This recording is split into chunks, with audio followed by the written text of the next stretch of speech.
A little over 2 years ago, I ran a 212-mile week, so that's within 7 days, and I did it without getting injured. I had 0 injuries. And so if you're prone to injuries or you get injured and want to figure out how to avoid that, I'm going to talk about some of those things in this video. And I think it's important to note that I did 171 miles the week before the 212 week, and then 140 miles before the 170 mile week. And so I say this not so much to flex, but to elaborate on the idea of overuse injuries are mostly bullshit. I'm saying mostly because it's a real thing, but I want to talk about injuries and what I did throughout these few weeks to avoid injury. And really what I was doing leading up to these big massive weeks. I was doing a challenge that I'm not going to get into now. I've done videos on this, but it was called No Rest November and Sudden Death December. Once you get to December, you add a kilometer onto your run every single day until there's one person left. I was doing it with a group of friends. And so I started, that challenge and went on throughout December and on to January. I think my last day was something like 54K. And so in the 212 mile week, here's the mileage I did. This is Sunday through Saturday. 27 miles, 27.7 miles, then 28 miles, then 34.3 miles, then 31.2 miles, then 32.1 miles, 31.6 miles, and this isn't in the 212 mile week, but the next day I did 52.5 miles.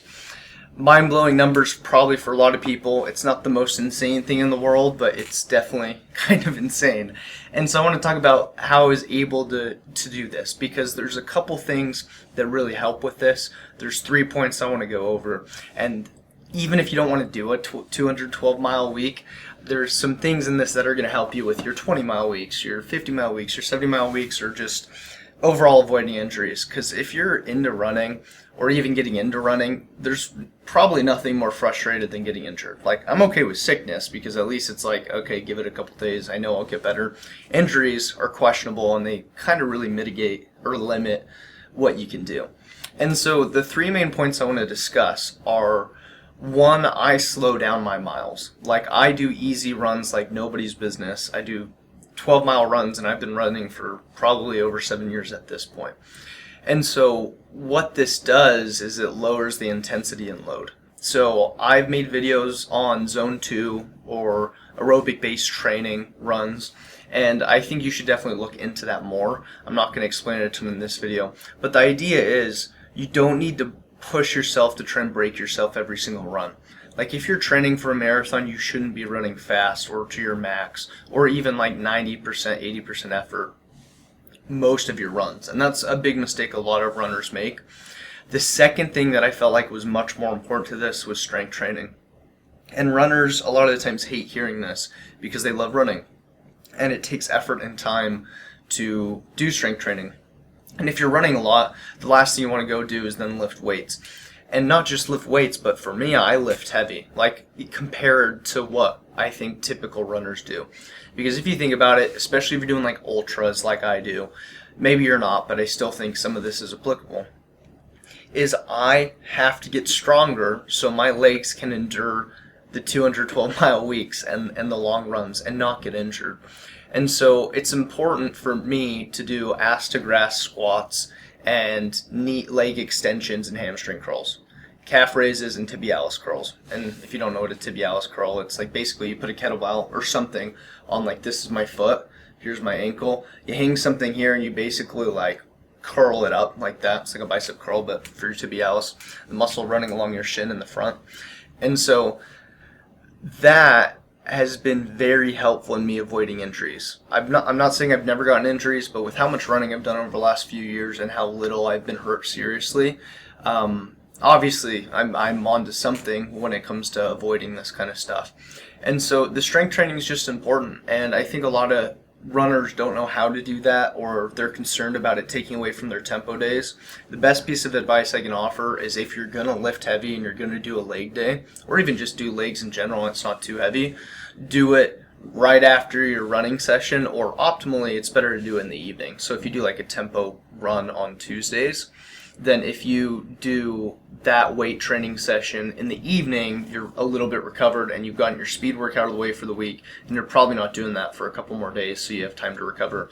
I oftentimes like to do my leg days right after running, just to get it out of the way so I don't have to do things in the evening. So it's really important to do your strength training. That's going to help you with injuries. There's other exercises runners like and do, like Bulgarian split squats, or just all sorts of things, band work. I've done just very simple leg workouts where I do squats, leg extensions, hamstring curls, calf raises, and tibialis curls. And that has helped me reduce injury risk and avoid those type of things. Now, the last thing I want to talk about, which you've probably heard, and if you haven't, please take this seriously because it goes such a long way, is you have to stretch. Like, stretching, here's one of the things that's, if I'm being honest, here's one of the things that frustrate me as a runner, is I hear people complain about injuries or feeling bad or something happening, and then I say, well, do you stretch much? And they say, no, I should. And they know they should. Like, that's one of the things that frustrates me, is like, when you know you should and you don't, you're doing it to yourself when you get injured. And it's not that I wish that on anyone at all. But if you're not doing strength training, you're not stretching, and you're getting injured, or getting injured regularly, sure, there is definitely overuse injuries. But I think you would say I'm overusing if I do 212-mile weeks and I'm still able to do something like that without getting injured. And to be fair, I've been running for several years, but a big part of it is the strength training and stretching. And so please listen to me. If you are a runner and you want to keep running and not get injured, you gotta stretch. The cool thing is it doesn't take that much time. Like, I love yoga. I'm a certified yoga teacher, so I'll do yoga sessions. But one of the things that makes it super easy is you can just do 10 minutes of stretching right after your run. Like, if you run 4 days a week, when you're warm and you're finished up and you're in your house or at a park, wherever you're finishing your run, just stretch for 5 to 10 minutes. It's so worth it. And I would much rather you run 1 mile less and get that stretch session in, because of how good it is for you in the longevity and staying healthy. So yoga sessions are great. I really do like yoga sessions. But if you don't want to carve out another hour, just maybe reduce your volume, or just be disciplined and do a few minutes of stretching after your run. So I hopefully you got something out of this video, because maybe, again, you don't want to do 212 miles, but if you want to stay healthy and be able to keep training and do volume, or maybe you do want to do 212 miles at some point and really challenge yourself, then incorporating these things are going to help you a lot.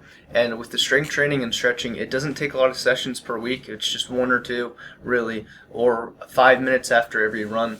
And then ultimately, you're going to be more likely to avoid your injury. Doesn't mean you can't, doesn't mean you won't, but it definitely reduces the risk. So if you like running content, my name is Reese, and I do all sorts of content surrounding running. My ultimate goal is to help people grow and expand their relationship with running and be able to do it healthily and get fitter and achieve their goals. So if you like that stuff, feel free to subscribe. If not, that's cool too, man or woman. I still hope you got something out of this video that you can apply to your life, and I hope I get to see you in another video sometime soon. Peace!